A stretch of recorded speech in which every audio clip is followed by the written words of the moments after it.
What is a POC? POC stands for proof of concept. Especially in the software world, when companies that want to buy your software don't really know if it will fit or it will work, or they don't really trust you, they will ask you to do a proof of concept. Proof of concept is where you're going to put your software, you're going to add some services to make it work, and you'll say, well, over the next 2 weeks or sometimes up to 3 months, we're going to prove you that our software works. Can you install the whole software? No. It's about a proof of a concept. That means you probably focus on 1 or 2 features to roll it out just to see how it works. There are a few different types of proof of concepts. Either companies don't know if their customers would work with it, so they're actually going to do a customer-oriented proof of concept just to see how potential customers would work. The way they do it, they sub-segment, they take a small group, and they're going to try it with 1 feature. The other one is a use case.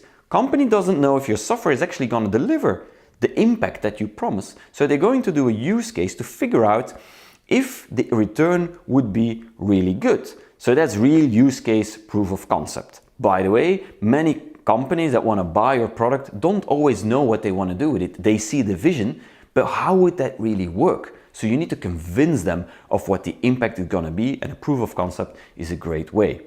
And the third one is, the proof of concept is to test if all the internal mechanisms, if all the internal systems of your customer can work together. Would your product fit in technically within the flow? Because of course, if it doesn't fit in, it's never going to work. So you have 3 types of proof of concepts. Now, one piece of advice, be very careful, because the moment you introduce a proof of concept, your sales cycle will extend. It will be a lot longer. Because if you say, okay, we're going to do a proof of concept, you're basically selling the proof of concept, not the end contract. So you sell the proof of concept, they say yes or no. If they say yes, you know that most proof of concepts actually are between 1 month to 3 months. That means your sales cycle just got extended 3 months.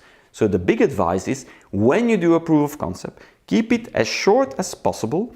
2, you need to be really clear what the success criteria are going to be.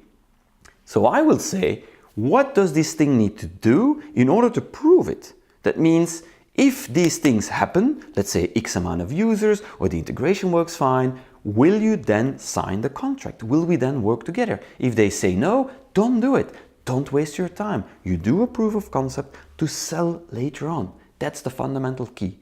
So make sure you also keep them short and sweet. I would hope you push it within 6 weeks, if possible, even less. 3 months is long. Anything longer than 3 months, forget about it. So be clear on what, be clear on the time frame, be clear on the next steps on the success criteria. And I would say, good luck.